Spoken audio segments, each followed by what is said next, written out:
take out Echo here, forget having 5% of the brackets normal. This is going to bust everyone's bracket. It really will. Let's get ourselves ready to go as game number 1 in our upper finals is ready as Spires of Ascension begins. All right, so looking at the comps, Aster.y also going with that very similar comp that Echo is running, which most teams have been running, except their mage is playing Fire. Yes, so we do have a Fire mage on Aster.y's side. Very interesting choice. Xingqian loves to play Fire, basically anytime he can. We've had a decent number of mages over the course of this weekend have different decisions of whether or not to play Frost or Fire, and it seems like every single time that Xingqian from Aster.y can play that Fire mage, he elects to. But right now, this first pull getting underway with Echo kind of looking a little bit slower on their first pull. Maybe it's due to that Fire Mage's power being able to get that Goliath killed off before and just burning straight through that shield. Echo a little bit slow on that first pull, Nagura. Yeah, Echo is usually slow on this pull. They pretty sure they lose to almost every team that they play against with this first pull. Not sure why. I think they're also saving cooldowns, at least on the Rogue here. They were saving the Shadow Blades compared to Aster.y using that one. So I think it might just be because they're doing this really big pull here where they just have the Tormentor, the Goliath, everything into the boss. But Aster.y is doing the same thing, and they were better on the first pull. Actually, they're waiting a little while, it looks like. They're not immediately engaging the boss. Now, there we go. Now the boss is being engaged, the Ashen is being popped, and the Bloodlust is being used as well. And Combustion is going to be back up in 10 seconds. So they had double the cooldowns here from the mage, being able to burst down that first pack and also being able to use it on the boss here. Both teams praying for Chi-Ji procs from their Windwalker Monk to be able to eliminate the trash pack immediately. You do see the Monk from Aster.y already sitting well over 50k DPS, where Clicks from Echo at 70k. So there is a massive amount of difference in terms of just like Windwalker or Dance of Chi-Ji procs with how much value it can potentially provide you. And Aster.y started their pull so much sooner, but Echo is already caught up and passed them in boss damage.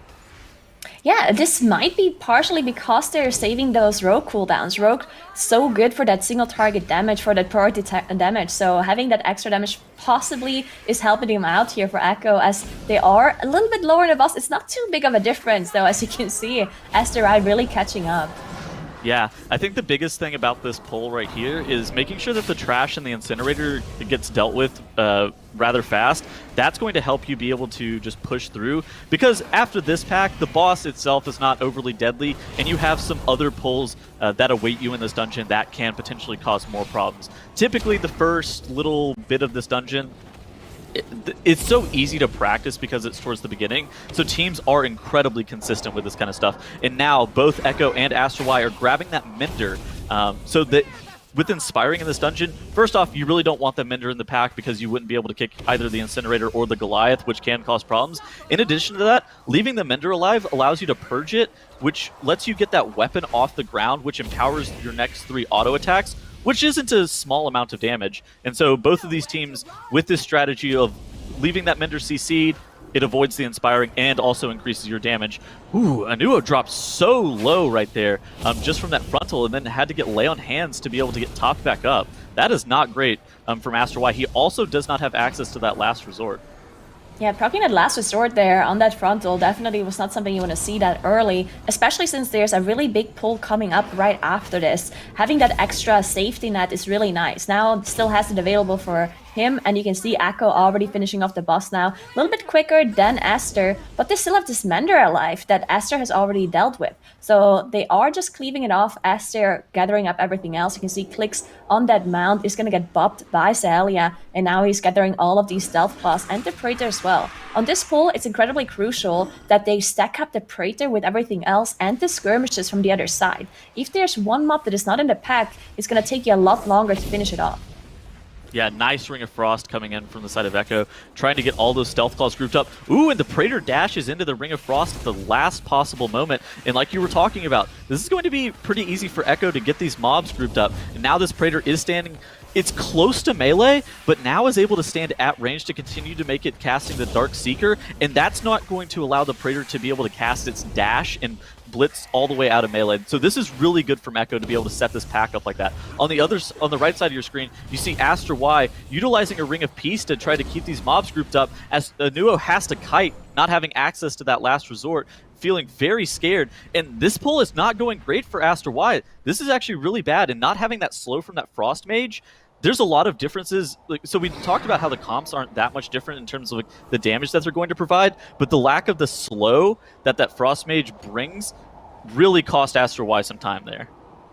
Yeah, so two things, right? Not having the last resort meant Anno had to kite earlier because, of course, he didn't have that safety net, so he was afraid and had to kite. And that will cost you a lot of damage whenever things spread out, going out of the flame patches of the mage as well, and so on. Well, Echo had that available to them, so they could just stack. And Aster also got a pretty unfortunate Brawn as well. That Brawn just knocked everything apart for a second there, and then they probably lost some AoE damage too. Echo already on that next pull, gathering up everything. Aster.y committing their Ashen for this one. It looks like Xayah is holding on to it. We've seen some impressively bad Brawn timings, of course, across the whole entire weekend.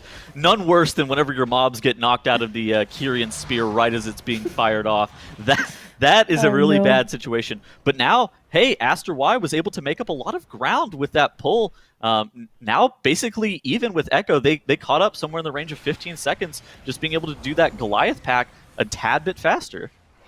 Yeah, because of the Ashen, right? They committed the Ashen while Xayah is holding on to it. Yeah, I would assume they're using it here. There we go. Xayah using it for this pull. The last time Echo did actually spear this one, and it looks like they might not this time, or they're just waiting for the rest of the mobs to come in. Aster.y do spear. Okay, so both of the teams are spearing this one. Echo was just waiting until those Ether Divers are coming in. But everything a little bit spread out for both of the teams. Aster.y, they have an Inspired Mob here, and their Monk goes down. They do have a Battle Rest available, but they have to use the Engineering Rest, and their Inspired Mob is still not dead. They cannot interrupt any of those casts.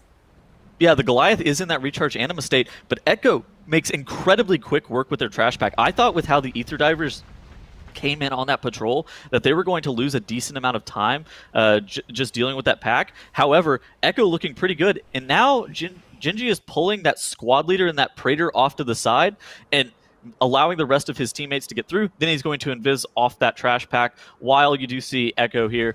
They have to jump across the gap and be picked up by the Angel in order to be able to make it to that pack. And now just glides all the way over and starts the pack without the remainder of his team there, just getting the pull already underway. And that's something that is an MDI staple, making sure that you get your pack dealt with as fast as possible and already pre-starting the other pack to allow members, once they get there, to be able to just engage. That's how you save multiple seconds in a game of inches. Aster.y, with that death on their Windwalker Monk, that's going to cost them something in the range of 20 seconds. And is Qingchen getting pulled to the wrong side? It looks like it, yes. Okay, that's another big loss for them. And I'm not sure if he jumped far enough this time either. Okay, it looks like he is getting carried to the correct side this time. But yeah, that was probably the Ashen difference, right? Not having that extra heal, the Monk going down there probably, or maybe wouldn't have happened if the Ashen was down. And then on top of that, just losing extra time too there. So just a difference in cooldowns. And Aster.y also skipping that squad leader. So a different route here. That means that Aster.y has to do an additional pull after Ventonax is dead. While Echo, we know their route. If they haven't changed it up, then they're going to be going immediately to a Rifrion right after Ventonax. And they're just going to be pulling one pack plus a Tormentor into that boss.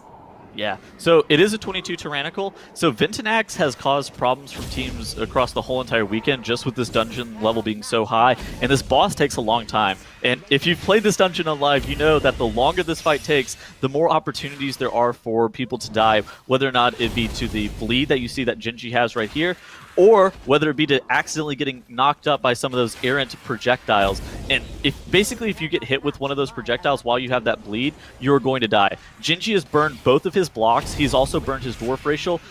I don't know if they've used Bop yet. However, Genji's going to get this next bleed on him, and that's going to be very dangerous, but it's going to be after this recharge phase. So Echo may be able to kill this boss before they even get another bleed. Yeah, and this was a little bit more dangerous for Aster.y because they have the Fire Mage, so they don't have double Ice Block. That's going to mean they have a little bit of a bigger danger on their side, having to out-heal that bleed more often than Echo does. But yeah, all of the bleeds, of course, going on that range player. So all of them are going onto the mage because there's no other player that is considered a ranged. So all of them will be going onto the mages. Yeah, I do think Aster.y has a little bit more boss damage with this composition. I think that that fire brings just a tad bit more boss damage than frost as a general rule, but it's not enough to be just like up in arms about. It has allowed Aster.y to claw back just a little bit more time, but a lot of that time saved is going to be off the back of that squad leader being skipped that you were talking about earlier. And so now what we're going to be looking for is Echo is firmly in the driver's seat. They were ahead on Ventinax. They are also 7% trash ahead. And so there are a couple pulls in the back half of this dungeon that have and can potentially go wrong. And the first one that we're going to be looking at is this Hellion Executioner Varuth pull. I suspect that both of these teams are probably going to be looking to do something in that first half of the dungeon with a Hellion. And it can and has gone wrong for a lot of teams if there are things like Brawn knocking mobs out or just other things that that can potentially cause wipes. Yeah, definitely. And look at the second boss split. Both teams 6 minutes and 11 seconds, but Echo killed an additional pack with that squad leader, right? So definitely a little bit ahead on Echo's side. Now all eyes on Aster.y. Aster going to be attempting this double Helion pull. It's taking them a little while here to set it up, but now they're gathering everything. They're rope dropping pretty low. Ashen being committed by their paladin. They have that 50% healing reduction aura. So Varuth needs to be focused and needs to be dying really quickly so their holy paladin can heal everyone up from that double Helion AoE ticking on the whole group. Yeah, so they have, like you were talking about, they have to commit Ashen here, where if you look on the left side of your screen, Xaylia does have his Ashen available, and Echo has pulled Executioner Varuth, and now is grabbing some Justicars and some of these Warden pulls. They elect to use the Kyrian Spear on this, on top of Orifrion, and burn all of their offensive CDs before Orifrion gets into that vulnerability window. However, the efficiency of this pull is absolutely insane because you were basically committing all of the CDs that Aster.y committed to their trash pack, except you also have the boss added in onto that. So you get about 10, you do get effectively 10% free damage onto the boss just due to passive bleed. It's not the most damage in the world. However, it is not something to be overlooked. Yeah, definitely. One thing to note though is that usually you do want to save your cooldowns for that extra damage phase whenever Orifrion is out of energy, and with that pull they kind of cannot do that. They have to use their cooldowns for the trash. So I would say yes, it is efficient, but it would be even more efficient if they would just off-tank the trash and then use the spear whenever the phase starts, but that would just be, I would assume, be too risky because you have Varuth as well in that pack, right? Yeah, and now Echo's grabbing the last usurpers that they need for enemy forces count. They need to be somewhere in like the 87.5 to 88% range. But whenever you are grabbing these usurpers into the Orifrion vulnerability window, this allows for your rogue and your Windwalker monk and your frost mage to have a lot more single target damage, whether it be from the Shuriken Storm, whether it be from the spinning crane kick. There's a lot of procs that can occur and a lot of cooldown reduction that can happen, but the usurpers are just spamming hurl as the whole entire party for Echo starts to drop pretty low. Now the usurpers end up getting killed off, and Echo is in a pretty good position. Orifrion is very high on HP. They may actually get a second vulnerability window. It's going to be very close, is what I will say.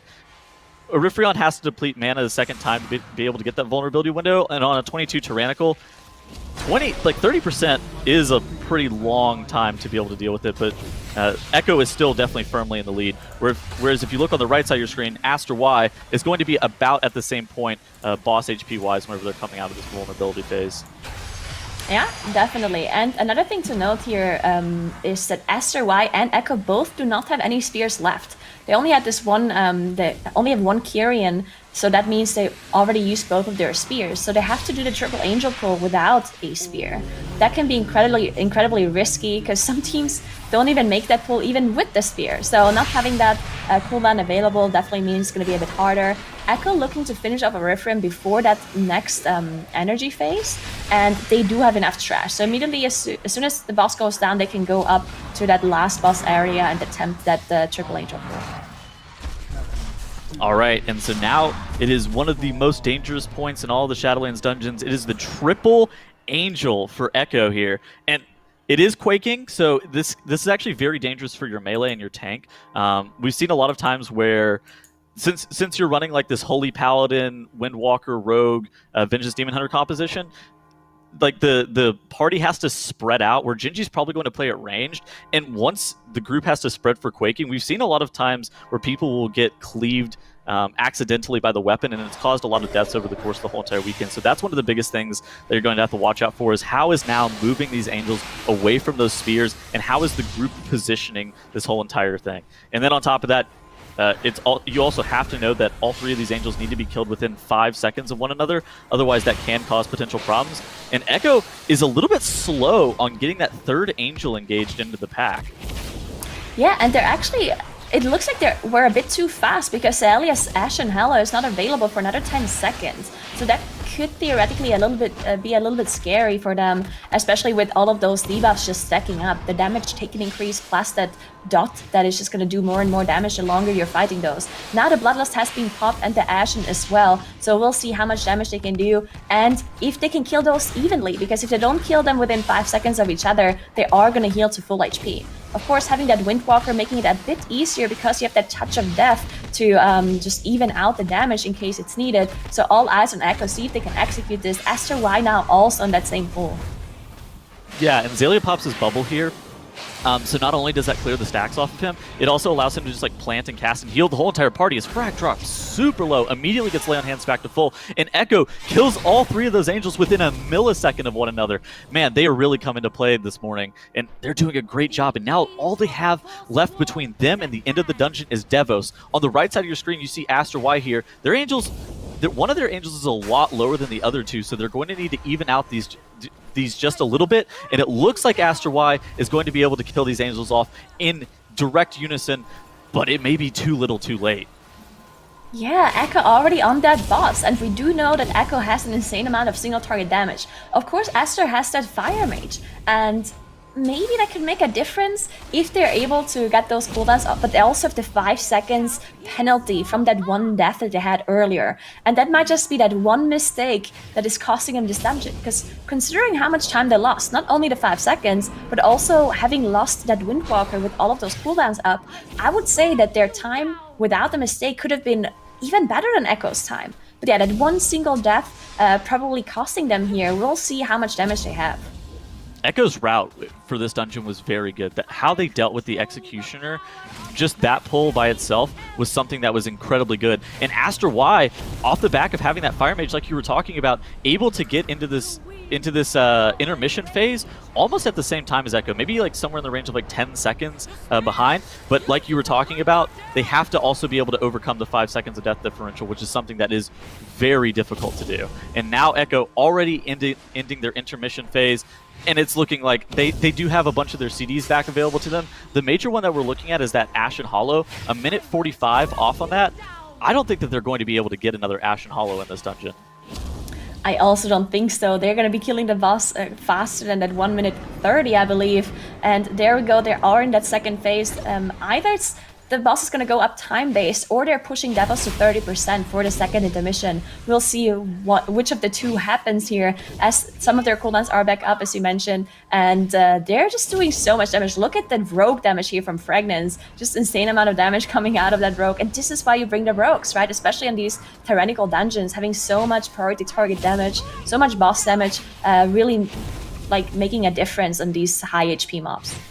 Yeah, like you were talking about, Rogue is one of those, subtlety specifically, is one of those specs that whenever you're going to look at like the end of dungeon panel, you're going to be like, oh man, he's not actually doing that much damage. But whenever you look at like the important mobs, like the Executioner of Varuths, or potentially even the bosses, it's absolutely something that you cannot be overlooking. And hey, Aster.y is starting to catch back up in terms of boss HP. Echo is able to phase the boss into that second intermission, but Aster.y is hot on their heels right now. Yeah, if you look at the DPS across the board, everyone is pretty much at the same DPS, except the mages, right? Fire Mage just doing quite a bit more damage in the Frost Mage comparison here for Gingy, so that might make a difference. But then again, the 5 seconds penalty, as Echo is already in that last phase, just that one mistake that Aster.y made on that previous pull cost them here. But Devos is dropping lower and lower for Echo, as Aster.y is throwing that spear to get the boss back down. This has been such a close match. Whenever the criticism is, oh, he died and cost that 1 5-second penalty on something that they didn't even wipe to, and they were able to pull off that pull, and that allowed Echo to be able to take the win in the first map, that's how you know these teams are just right for one another, and it's going to be such a close series. Oh my goodness. Echo had the exact same Spires of Ascension time as their previous match versus Ambition, or maybe 1 second difference. 1936, 1937. That is just obscenely fast and so consistent that we're seeing out of this team. Like, fantastic job there by Echo taking game number 1, Zyro. Yeah, and Settle said it great there. I mean, the fact that this is so close, even though Aster.y made a couple of early mistakes, they were able to pull it back with the Fire Mage damage.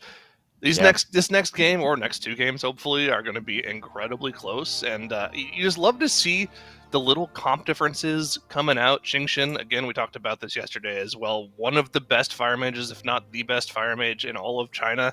Dude is insane on that class and makes it look good where it really shouldn't, and we'll cover that a little bit later on, but just not quite able to pull it out here. Too many tiny mistakes happening in the dungeon for him. And with a competition this close, that's really what it's all about. We've seen a number of times where, live servers, if you make a mistake on a really big pull or something like that, you drop the key down. But even the most subtle mistakes that happen in the MDI environment can just cost your team a victory, with competition being as crazy close as it is on that one. And extremely well played again by both teams, though, Nagura, because let's not understate it. We've seen plenty of times, both through group stages and this weekend, teams messing up critical pulls in Spires, teams messing up the Triple Angel mini-boss pull as well. There is so much work that goes into making these runs look that good. Yeah, I mean, it's so difficult. And to think that they were only 20 seconds behind to Echo, that probably means if they didn't have this one death, they would have been faster. Right? I would say so, because they lost quite a lot of time with that Windwalker death there. So that is crazy to think about, that if they have a clean run, then they're just going to beat Echo in the dungeon, because we talked about Echo's strategy being so good and saving so much time and being better than all the other teams, and then Aster.y looks like they have an even better route.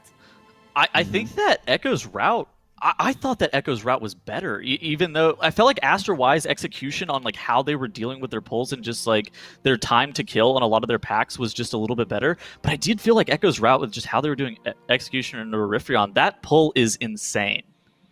It really is. It does look really good, but in the end, just 20 seconds difference, right? So I don't know. Yeah, that's true. Maybe Zyro's got the breakdown for us. Jump in on this one. I think a lot of the differences in those boss 2, boss 3 routing is not really going to come out to that big of a difference. The major things is where the Fire Mage gained them time and lost them time.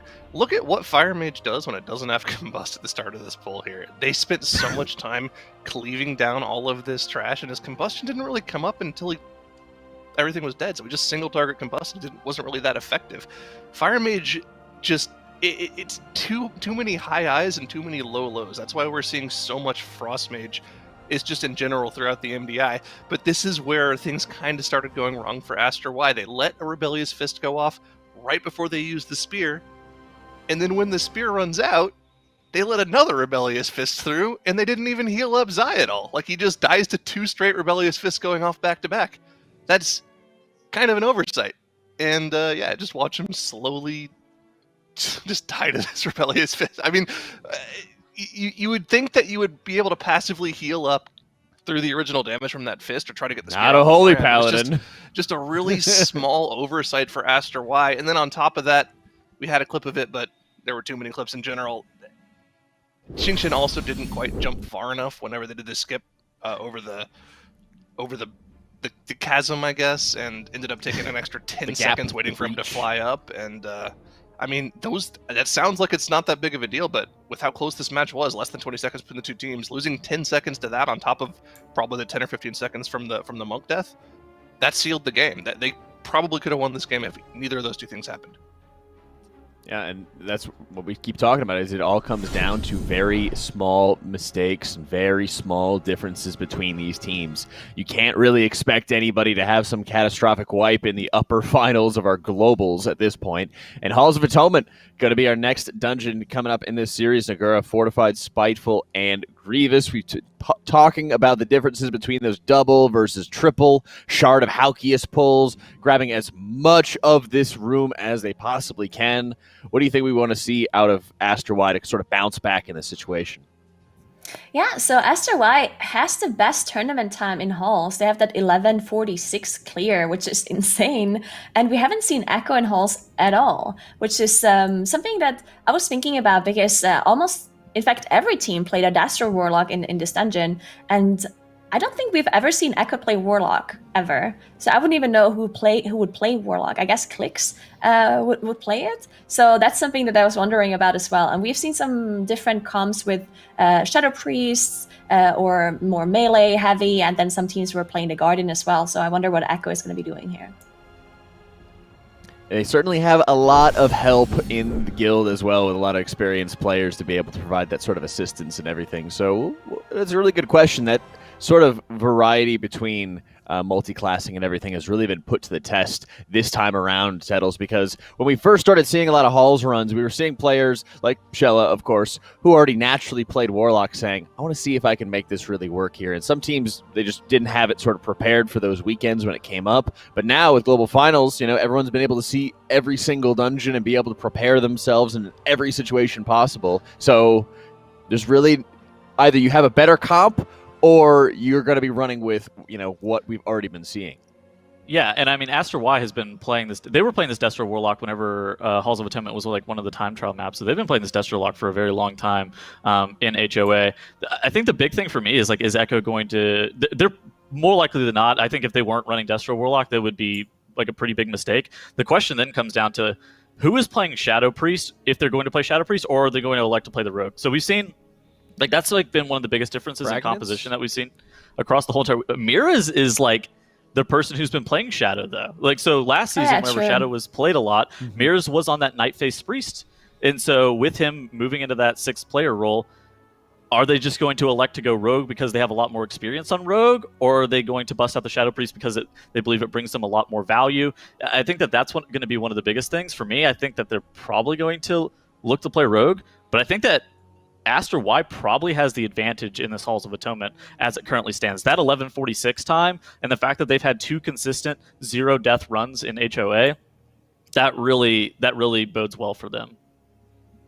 That's right. And, we've been looking at just the sort of preparation, and we talked up a bunch of different times about how, okay, well, if we're looking at the routing or we're looking at what dungeons these teams have been going through, they should be really well prepared for this or that. And we haven't seen Echo actually going through it, but let's not forget, time and time again, Zyro, we've had teams stepping into dungeons that they haven't played before over the course of the weekend, but they are extraordinarily well prepared. And, I feel like lower bracket in particular, we saw that a lot yesterday.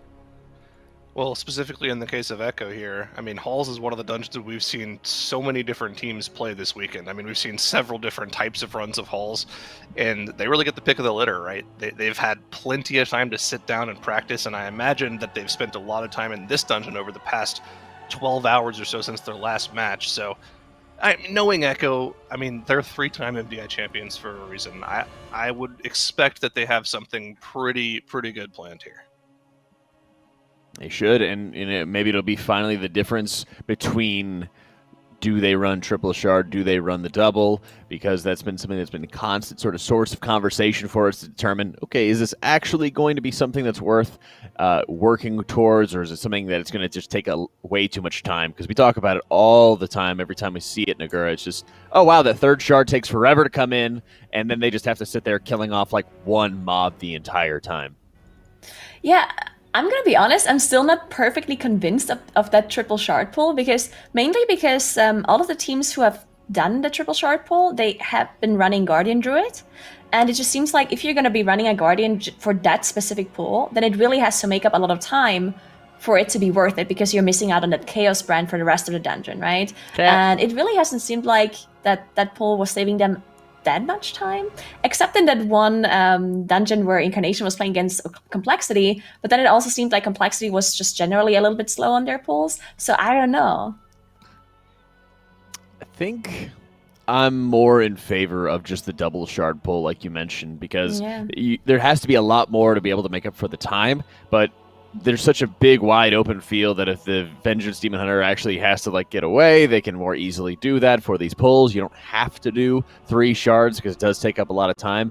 And correct me if I'm wrong, but they already go to the right side anyway, where that third shard lives, to go kill off the Tormented mob anyway. So we've seen a number of times where they say, okay, well, just having the Tormented and having 1 shard and a bunch of different mobs and everything is totally fine.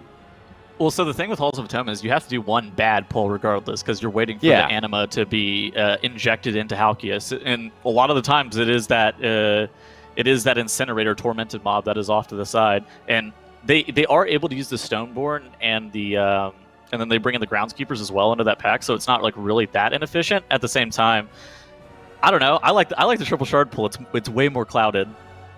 I mean, it looks good, sure, right? Yeah, you can just do your runs based off what looks good, but then you have like the entire rest of the dungeon with like a magic-based comp that doesn't have a Vengeance Demon Hunter and has like bear damage as opposed to VDH damage the rest of the time, right? But after the fact, you're going to be able to tell your kids, hey, I did a triple shard pull in Halls of Atonement back when nobody else could. And what are they going to do? Tweet about it and then get ratioed by a SpongeBob gif? Or just a static image clout as when well. you're now from Echo. That's right, clout, man. He's always on the lookout there. Well, whatever they decide to do, I'm sure we're going to be blown away by it because, you know, like we mentioned, the most winning team in MDI history. We have very high expectations for it. They're going up against a team right now in Halls of Atonement that has the best score, the best time that we have seen out of any of the teams this weekend. This is their bastion, their bulwark, their guard, their defense. This is their homeland right here.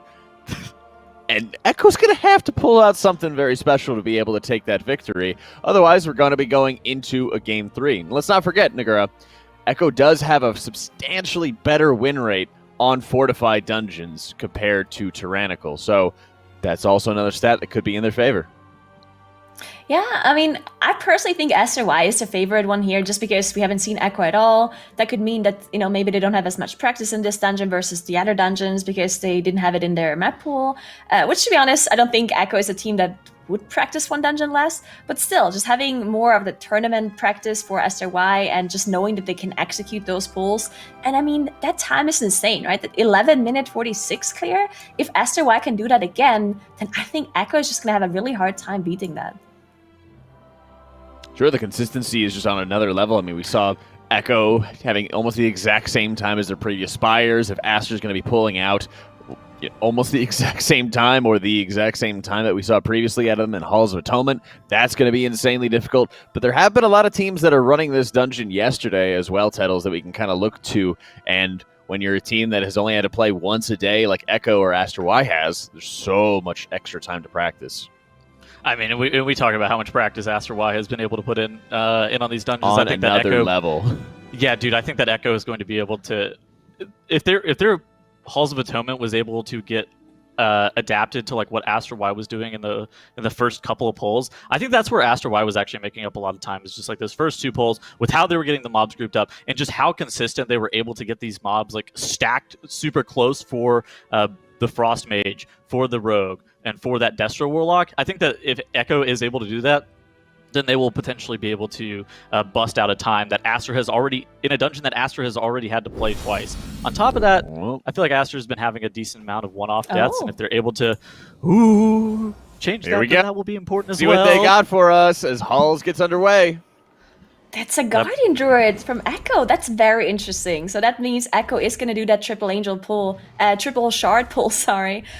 So yeah, interesting. Because usually we see Echo not necessarily try these kind of, different kind of tank strategies. But this time around, now actually believing in that triple shard pull with the Guardian. And that's exactly what they're going to be attempting here. Aster.y started their pull a lot earlier, but that's because they only pulled that double shard. Echo has to wait for all of the shards to come in. You can see on the left side of Echo, that shard is slowly getting there. Now it is there, and now it's casting Thrash. So they're trying to gather up everything, and you can see just how much damage Clix is going to do in just a second as he's ramping up to reach at 300k DPS. The time to beat for Echo being able to get this first pack of trash killed off is 1 minute and 47 seconds. That is the time that they are looking to beat. And with these Obliterators and Collectors not being stacked up with the whole entire pack, this is actually looking very scary for Echo. Now is out of his incarnation, and this pull is starting to become very deadly. He does have 1 stack of Survival Instincts left. He's going to be able to rotate around to his Bark Skin in just a few moments, but this pack is starting to look like it's going to take a little bit longer, and as their cooldowns start to fade, they do still have 2 shards. Ooh, and they're going to start casting Thrash here in just a moment, and Echo is able to get this first pack of trash killed off so fast. Yes, but look at Aster.y. They're already on their second pull. They're already dealing with that 3rd shard that they still have to do. And immediately afterwards, they're going to be engaging that Tormentor too. So not sure how much time Echo can really make up with that one. We'll see in just a second. Aster.y still not pulling that Tormentor though. They actually are finishing off the shard first before they're engaging the Tormentor. So Echo already pulling that. That means Echo is probably going to be ahead a little bit on this pull. All right, Nagura getting a phone call, but there's no time. There's no time. Answer them and tell them that Echo is playing in the finals, in the upper finals, that there is no time for talking. Now you have both Aster.y and Echo engaging Incinerator Arcoleth.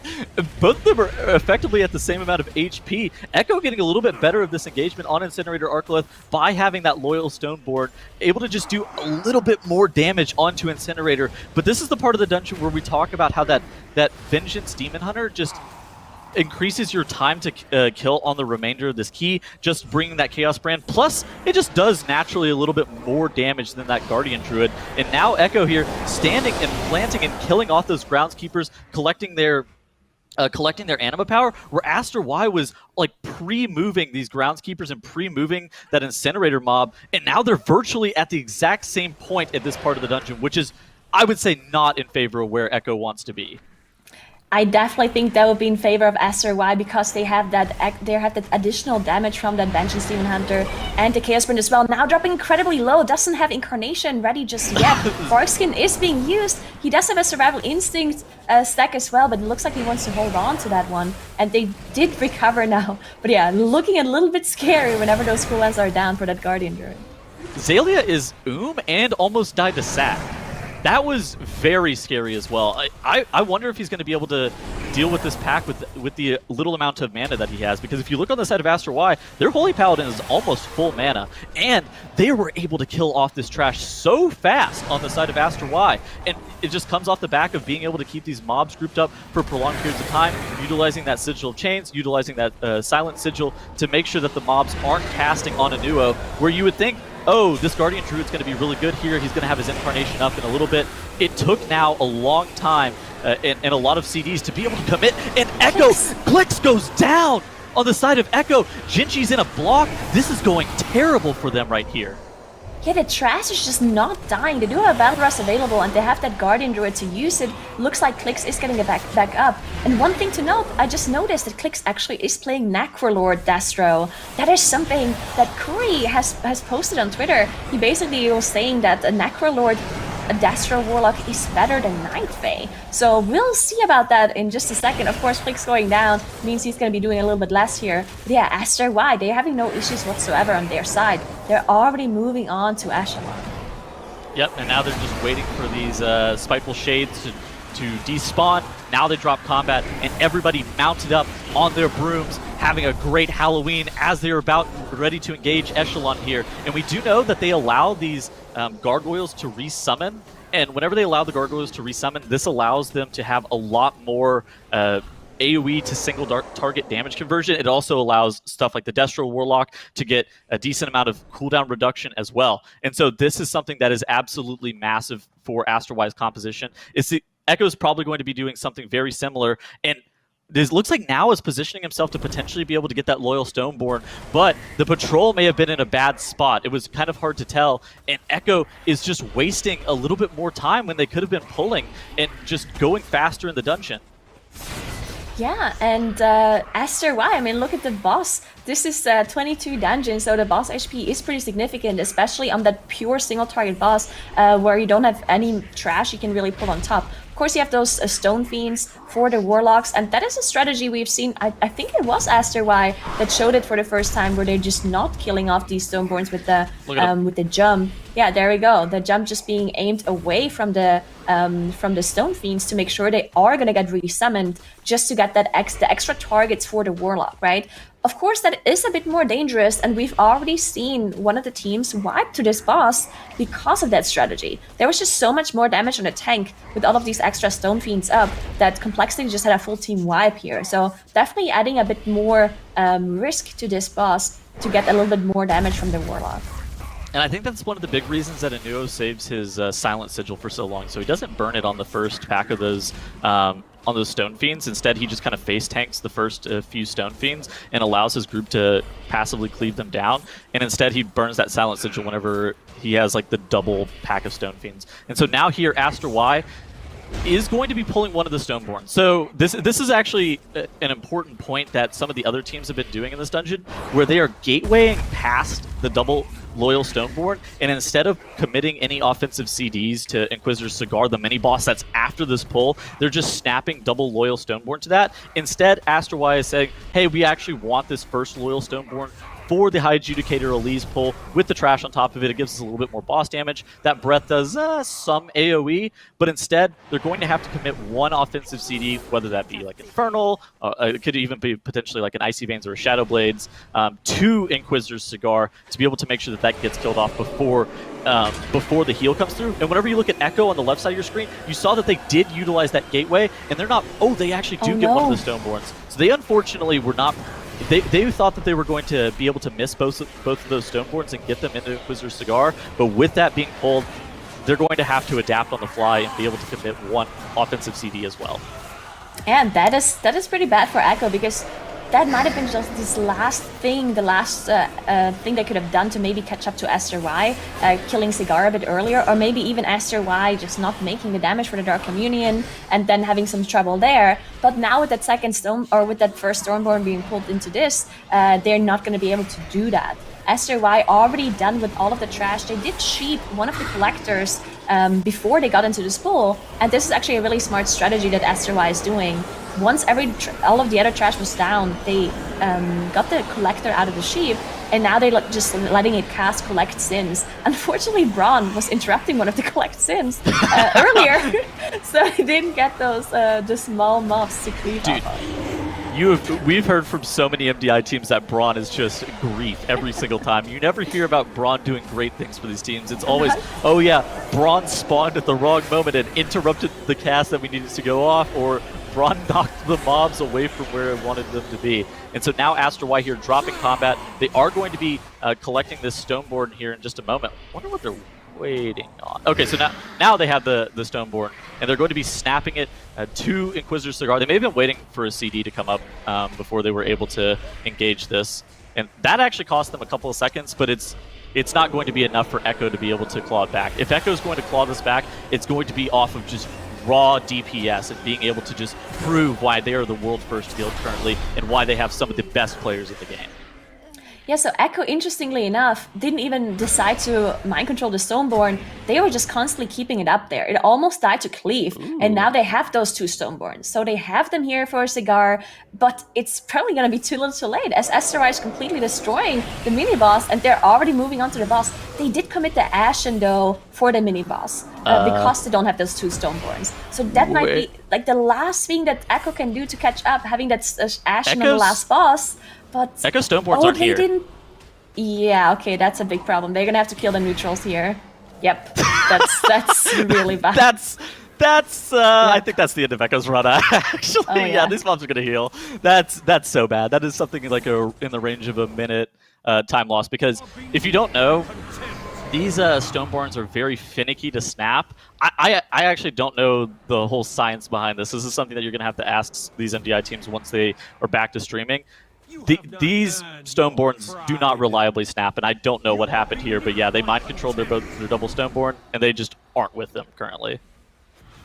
Yeah, definitely just lots of things going wrong here for Echo, as Aster.y now did pop that Bloodlust using all of their offensive cooldowns to nuke the boss here. Keep in mind, that boss still is very dangerous because of those triple Tormentor debuffs that they're dealing with, right? The physical damage increase, 50% healing reduction, and 50% slow. And the difficulty here is not just the Tormentor debuffs, but also Grievous on top of that. So whenever someone drops low, you have those Grievous stacks that you have to heal away, plus the 50% healing reduction aura. That is really scary for a whole Paladin to heal, especially because they don't have the Ashen to rely on. Yeah, so they are in their Bloodlust here. This team specifically has been lusting. So there's been a bit of controversy as to when you should press your Bloodlust here. A lot of the times you would be pressing it for like boss damage allocation, but what you just saw right here is ZyBB. He drops his Infernal as Bloodlust is expiring, but just because that's when it came up. However, if you're looking to optimize it for damage, you would have delayed your Lust a little bit, but they're pressing their Lust for their healer and for their tank's damage. As you see, Anuo is dropping super low here. They're able to miss some of those bleeds that go on the tank by chaining the telekinesis statues into one another, and that is going to allow Aster.y here to have a sub-12-minute run in Halls of Atonement, taking a map off of Echo. That's right, and just a little bit longer than their best time, but still extremely, extremely strong performance by Aster.y. This is their third Halls of Atonement, and they take that victory. And while we talked about how a little bit of error on the side of Aster.y Inspires sunk their ship, we can just look straight up here with Echo having a number of small mistakes and also just unfortunate occurrences when trying to use their snap technology. Just did not work out in their favor, Zyro. Was their ship sunk? I counted more than 4 players on their team. Ooh. Bruh. That's what Tettle should have dressed up for. Years. It has been Tettle should have dressed up as the sinking ship, or what was that? What was that ship that blocked the Suez? It just the Evergrande, the you know. Evergreen. There you go. Evergreen. Yeah, Evergreen. Yeah, It has been 3 years. It'll never stop being keeps funny. Coming back to me about my lower bracket run. You don't hear me complaining about it. No, this run from That's like a Aster.y, compliment. I think the important thing to point out here is this was a sub 12-minute run for them, playing safe. They committed the Ashen to Inquisitor's Cigar just for safety. If they had saved the Ashen for the Bloodlust, this would have been faster than the previous run, hands down. This team is insanely good, and if they can afford or somehow find a way to not make any mistakes in this game 3, they could take this series off of Echo. They could. They really could. And let's talk about as well some of those mistakes that we saw, Zyro, on the side of Echo. Yeah. I mean, they were very small, but that's all you need when you're playing against a team as good as Aster.y. One of the big things we've been talking about this entire weekend is the 2-shard pull versus the 3-shard pull. We saw the worst case scenario for the 2-shard pull with Complexity yesterday. Ended up taking them about until a minute 30 into the dungeon to get it over with. Aster.y finished this 2-shard pull at about the 1-minute flat mark. That's about the fastest we've seen any team deal with this pull, and they dealt with it perfectly. I mean, they were so good here. However, Echo did make the 3-shard pull work, and when they got to this boss, both teams were essentially neck and neck on the boss. The boss hit the 40% mark at roughly the same time, but the shard management from Echo wasn't the greatest here. In Clicks, you can barely see his health bar behind all these Spiteful Shade nameplates. He had nowhere to go. If he moved forward, he would have run into melee range of Spiteful Shades. If he's back where he is, he's sitting in glass shards, and unfortunately, he does proc the Bonesmith cheat death there, and ends up going down because of it. He just had nowhere to go. They do have a battle res available, but spending that time to get him back up put them just far behind, and after this point, Aster just ran away with it, playing perfectly for the rest of the dungeon, even using tech like we've talked about, we've theorized teams doing, but really haven't seen that many of them doing it, keeping that Depraved Collector alive on High Adjudicator release after you've dealt with the rest of the trash, letting it channel collect sins on purpose to spawn these animated sins, giving your rogue a little bit of more funnel damage on the boss. They just took the advantage they had from playing cleanly and just ran with it in this dungeon. And again, this Aster.y team is a formidable team. They can compete with the best of them, and we saw that right here in this Halls of Atonement. It really is, and you just can't really understate how insane it is to have a team coming from the Chinese region where historically they haven't made deep runs through our global finals. Now, this team in Aster.y, which is previously known as Skyline when we saw them in the Great Push last time around, which came so close to beating Echo. 4 of the 5 players were on that team in the Great Push, and now they are 1 game away from knocking Echo into the lower bracket at this point. It is just obscene. But first, Settles, they got to go through Theater of Pain, and that has been an incredibly strong dungeon for Echo. They had the best time at 16:59. Yes, so Echo is definitely favored in this dungeon. 16:59, 0 death whenever they ran this dungeon versus Complexity. Aster.y, we've seen them also run this dungeon. They had a 17:32 with 3 deaths. I think that if both of these teams have a perfectly executed run, then their times are going to be neck and neck with one another.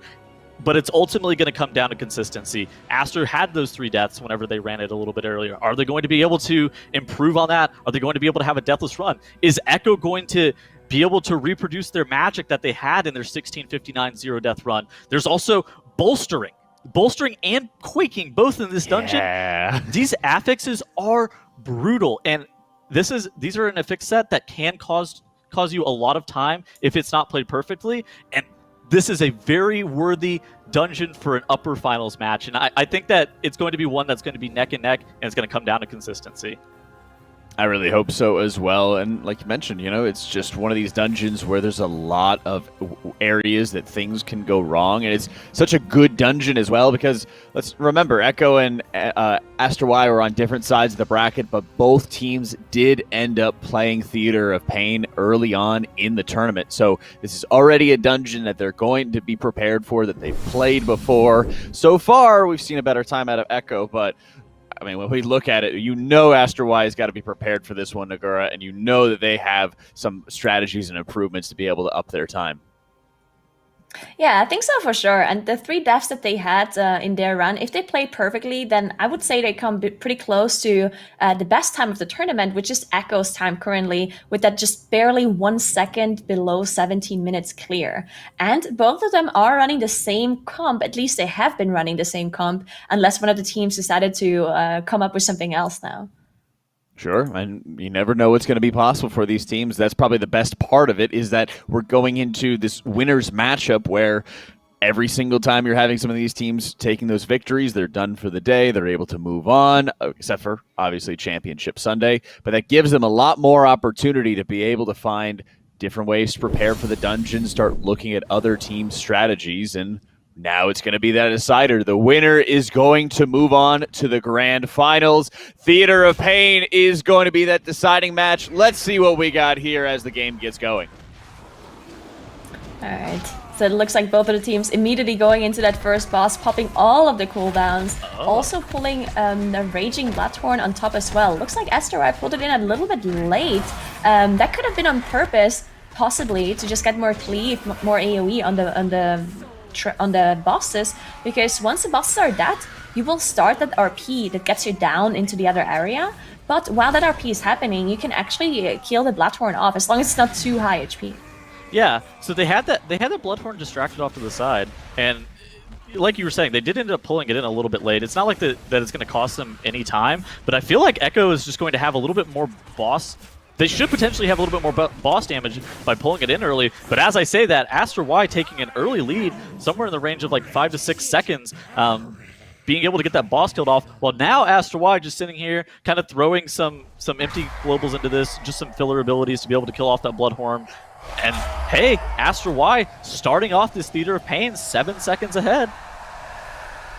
Yeah, very interesting. I think that strategy, just not having the Bloodhorn in at the start, really making up some time here for Aster.y. Very interesting. Just small things, saving them a second here and there. This is really what we want to see from these MDI teams. Now it looks like Aster.y is pulling the Ruth into some of these Shackled Souls. Echo doing the exact same thing on their side as well, while they also use that banner by the Necrolord Windwalkers to be able to get that extra versatility buff. Yeah, so Aster.y, the Holy Paladin from Aster.y got the first bleed onto him, and he bops that bleed off. Instead of being a nice guy and taunting the Sever off of a Nuo, he instead says, "Oh, you're a prot warrior, you can tank that," and lets him eat that frontal. It's very common if you're running with the Holy Paladin where they'll bop one of those bleeds, and then the person with the bop will just taunt the Sever that comes right after it. But I guess Aster.y with that prot warrior deciding that, hey, they don't need that. Yeah, so it looks like Aster.y is on that next pull now with the Guardian, the Tormentor, and 3 Shackled Souls. Echo looking to do the same pull here. This can be incredibly dangerous because you have all of that AoE happening here. There's a pulsing AoE on everybody, then you have the Guardian Soulstorm, and you have the Shackled Souls. Lots of AoE CC needed here for these Shackled Souls, and you can see Echo just dropping so low because of all of that damage, but it looks like they are out of the woods now as the Guardian and the Shackled Souls are down. So Aster had a lot of bolstering onto their Guardian, but they were able to get it killed off before the second Soulstorm goes off. Echo, it looks like they've just blew up the trash in unison and didn't have a lot of damage on Incinerator Arcoleth, and that's going to cost them just a little bit more time. Echo did move Incinerator Arcoleth a lot closer to the portal, which I really do like, because that may be able to save them just a little bit of time as well. And so now Aster.y here, both of the teams here going to this Bone Mage platform, which we've talked about a decent bit across the whole entire weekend. Without multiple purges, you have to be able to DPS through these Bone Mage's shields. And so that's why some teams, I think notably Complexity, was running a mage in this dungeon, because being able to remove multiple of these Bone Mage shields is very important. Aster.y does have one removal. Both of these teams have one removal with that Hunter, but it's not going to be able to like mass purge off all of these Bone Mage shields that you just saw, so they have to DPS through them. It's really good for this Portal Guardian pack, though, where the Portal Guardian has a lot more HP, so you're kind of fine with these Bone Mages being shielded. Yeah, it looked like they were going with a little bit of a different strategy. It looks like Aster.y actually decided to finish off the one Magus that was purged and bolster the other one, and then kill off the other one when the shield ran out, while Echo decided to burst through the shield and then kill them evenly. Ooh. Echo actually dealing with this trash pretty quickly and deciding to skip this right side Shackled Soul pack, while Aster.y is deciding to kill this one. This means that Echo has to make up some percentage later on somewhere. So this is typically the biggest difference between that Shackled Soul pack and not playing it is typically going to be that patrol that's in the Gorechop wing. So there have been teams that have been skipping that Sludge Spewer, like Butcher patrol. Butcher. Yeah, and Aster.y has decided that pack they don't want anything to do with that. They would rather just play that one Shackled Soul pack off to the side. But Echo, if they're able to pull off that Gorechop pull with that patrol and do it super clean, then that can save them a lot of time. And Echo here, they have absolutely perfect bolstering management on those mages in that Bone Reaver. That was absolutely phenomenal to see. Yes, and if Aster.y is not pulling the patrol pack and Echo is later in the Gorechop wing, then that would just be in favor of Echo, right? Because that means they're going to do one less trash pull. Yes. And that means a lot. That's actually a lot of time saved. So we'll see if that is what Echo is going to do later on. But first, they have to deal with this last platform here before they can go to the boss. And they have to do some decent bolstering management here again. And this platform actually is pretty difficult for a comp that they're running, because they don't have a curse to spell. So all of those curses, dropping those pools on the ground while also having to dodge everything else that is going on in this platform can be pretty dangerous, but no problem for these MDI teams. Yeah, and so Quaking is not normally talked about a lot during the MDI, but whenever it's in Theater of Pain, it can become problematic, especially on the bosses. Notably with like Kultharaki, you have to stand in the hands to be able to drop your soul, and sometimes hands can spawn like outside of the playable area, and so you only have like one set of these hands, and if Quaking is going off at the exact same time, that can become problematic. So we're going to have to watch and see if maybe there is some overlap in Quaking, but it looks like right now both of these teams are on pretty good timers for their Quaking hands overlap that they currently have. Yeah, and one more thing to note is that Aster.y actually, I felt like they caught up with the trash pretty quickly, even though they did that additional pull. Yeah. It looked like Aster.y was dealing with most trash faster than Echo did. So if Echo is not somehow getting that miraculous Gorechop pull, then I do think Aster.y would be ahead right now because of that extra trash percent that they have. And look at the damage too. They're really catching up on the boss here. Echo holding on to the Ashen because of probably that pull that we were just talking about this whole time, right? If they pull the patrol into the pack, they need the Ashen. While Aster.y, they don't need it for that pull if they don't do the patrol, so they can commit it here for Kultarok. Yeah, and so one of the biggest things with this pull that we're going to see into the Gorechop wing that's probably going to make or break the dungeon for Echo is that Butcher has an ability called Devour Flesh, and with it being bolstering in this pack, there's also like a diseased horror that casts a meat shield. There's a lot of coordination that's going to have to occur, whether it be kicks on the sludge spewers and just like dealing with both of those, the shields and the healing. But Echo, if you're betting against them, then you are but a fool. As Aster.y is pulling a few more Shackled Souls into this Koltharok, it's going to slow them down just a little bit to be able to get through the remainder of this key. But Echo, look on the left side of your screen. They're stealthing by. You see Genji entering camo right here. He's going to be making sure that this Pat on the bridge is in a good spot, and that Pat looks so far from the group right now. Yeah. That's actually really unlucky. It's so far away. They maybe even decide to not pull it in just because of bolstering. Never mind, it's on their way now. Look at that pack coming in so late. The Ashen is already popped by Sally, and this is going to be a make or break it kind of pull. This is so difficult to pull off if you have bolstering as well and all of those interrupts that need to be done. Ooh. Let's see if they can do it. Aster.y doing not the same pull. They're not having that bridge patrol, so it's going to be a little bit easier for Aster.y to do this. That was a nasty shockwave from the side of Echo. Now on that protection warrior, hit a shockwave on a meat shield and 2 devour flesh casts. That was absolutely insane that he was able to get so much utility out of that one shockwave. And now look at both of these teams. They're at identical spots in the dungeon. 1% enemy forces count is a discrepancy between these two teams, but that's basically the exact same count and the exact same mobs that have to be pulled. And from here on out, it's going to be about execution. This is so incredibly close. Looking at those two different strategies and somehow still being at the same point. Both of them now engaging the gas bag with that Butcher and that Horror. This is a really dangerous pull as well. Lots of AoE damage onto the group, and none of the Ash and Hallows are available. They're Hunter dropping incredibly low for Aster.y. Did manage to recover. And look at that quaking as well in that small corridor, while you also have to dodge the frontal from the gas bag. Let's see if they have a lot of priority target damage here and deal with bolstering correctly. Oh, the Diseased Horror is very high HP for Echo here, but they are going to be able to get it killed off. They use a cheap shot before it casts its meat shield, and now they just have one Sludge Spewer left. They burn a Touch of Death into that, and they are somewhere in the range of probably like 10 to 15 seconds ahead because Aster.y has a very high HP Sludge Spewer of their own that they have to deal with. Yeah, Echo already on the boss. They do have 2 CCs on the Butcher and the Horror in front of Gorchop. They're going to be pulling those 2 mobs into the boss in just a second. They just don't want to deal with them right now because of bolstering, so they can't finish them off straight away. And look at Echo. They're going to be getting those mobs in. There we go. Both Butcher and Horror now engaged. They have to be able to interrupt those casts and make sure no one goes down to that chop cast from the Butcher, because that actually does a lot of damage to whoever gets hit by it.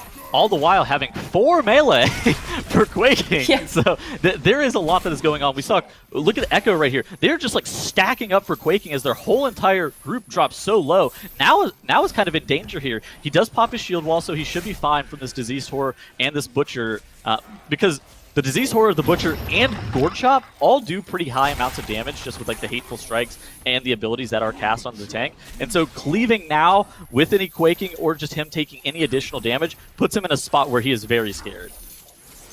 Yeah, on Aster.y's side, their paladin did get hit by the chains and had to use that bop on himself to be able to survive that. So one of those defensives down. They have to be careful now to not get hit by anything else. And look at the boss's HP. Echo definitely a little bit in the lead here because they were just dealing with the trash pull before this boss a little bit faster, but it's still so close between those two teams. Both of them do have that Bloodlust available, but at this point they would be saving it for very likely the last boss, as Echo did now finish off the boss, but the Horror and the Butcher is still having a decent amount of HP, so they had to finish them off. So this dungeon, the story of this dungeon is all about invisible time saves. It's about like how much time are you able to save on these absolutely crucial packs with it also being bolstering. Echo now has killed off Gorchop. They have made their way up to the top.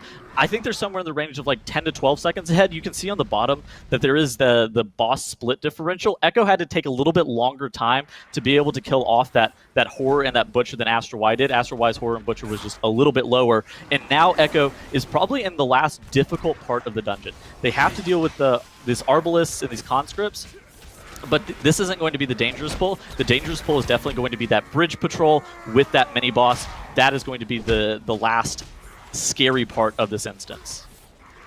Yeah, and both of the healers committing the Ashen here. The thing though is, Echo reached this pool a bit earlier, so the Ashen wasn't ready, and now Sally had to commit the Ashen when the mobs are quite a bit lower. So maybe they're wasting some of the uptime here, while Aster is probably going to get that full uptime. We'll see in just a second as they're still trying to finish off the mini-boss, having so much HP on a 45 key. Click's now activating that banner to get the versatility buff as they're moving on. And yeah, this is going to be the difficult part now, as Teddles mentioned, with that captain. You can see the trap already on that captain. Gingy had already thrown it out, so they're going to be pulling those arbalists in just a second whenever that mini-boss is a bit lower.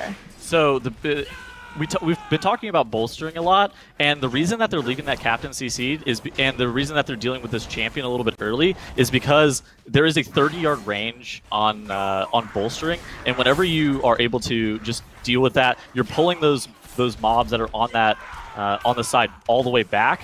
That allows you to have that 30-yard range on that captain while leaving it CC'd, and the captain has an ability that reduces AoE damage dealt to the remainder of the trash that surrounds it. And so you would rather do this pull like this, where you're just full AoEing. You've already got the champion low enough to where you're just able to fully AoE. And Echo deals with this pull that we've seen cause so many problems across the whole entire weekend perfectly. Now they just have to get this champion or this captain through these double champions, and Aster.y is dropping very low.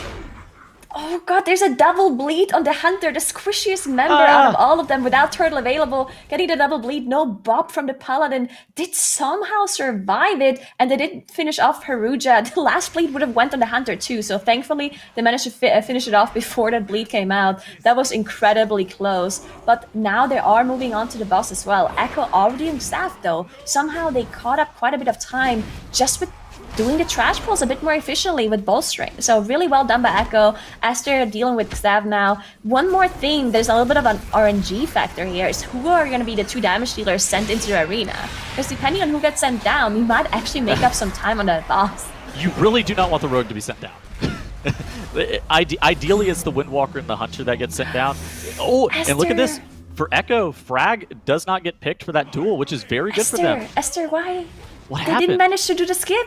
So the Hunter was pulling the mob to the left side, but the Warrior didn't manage to get past, so they had to wait for the leap to be ready. And it took them quite a long time. They were just waiting for the leap cooldown to come back up, and that was very unfortunate. They're already behind, and now they lost another 20 seconds, I would say, just for waiting for that cooldown. Yeah, now they're just kind of hoping that Echo makes one mistake. And honestly, that's about the difference that's separating these two teams right now, is just that one mistake. Aster.y has caught up a lot on boss damage, I will admit. That is a large amount of boss damage that they put in a Zav once they did get it engaged. However, Echo already has dealt with Zav. Now they are sending Zalia on that Holy Paladin to be able to activate the Mordretha RP. It's been a little bit different as to what we've seen between a lot of the teams across the whole entire weekend, whether or not they're sending their Windwalker Monk or their Holy Paladin. Ultimately, it's about the same time. You're just going to be AoE, or you're just going to be like AFK cleaving this captain down while your player runs and starts activating that Mordretha RP. And now, Echo, here they come. On to Mordretha. They're going to be taking that portal up. They are at 95% enemy forces count, but there are 3 mobs, if you remember, that are left at the very beginning of the dungeon that Echo is going to engage and pull into the final boss. Yeah, there we go. Mordretha gonna be attackable in just a moment because Sally has already started that RP. So they're gonna be dealing with the boss and then pull those 3 mobs at the very end. And they're gonna have so much damage here. They have the Bloodlust, they have the Ashen. This boss is gonna be melting. They also have the Spell Reflect from now as well on that Reaping Scythe. You can see it just went out and the boss was just dropping lower and lower. They're gonna be waiting with the Bloodlust a little bit, I think, because they wanna be pulling the Ads into the Ashen and the AoE damage whenever the boss is a bit lower. And this has been just an absolutely phenomenal run from Echo. Whenever we saw them do this dungeon earlier this weekend, they had a 16:59 0 death run versus Complexity, and it looks like they're in position to be able to repeat that. Yeah, and that is just crazy. Sub 17-minute Theater of Pain with bolstering as well. Aster.y now also managed to reach Mordretha, but just a little too late. They had 0 deaths as well on their side, but they're just losing a little bit of time here and there, and that's just not good enough against a team like Echo when they play perfectly, right? Echo having that perfect clear, having that perfect drought below 17 minutes, and you see Mordretha now going down. They have to finish off the last boss map here, and there It's it fine. is. It's It's gonna fine. be Echo beating Aster.y 2-0 with a 1 second quicker clear than their last one. Oh my goodness. Just by 1 second. We talk about the consistency of these teams. Echo 2-1 victory here to be moving on into our grand finals there.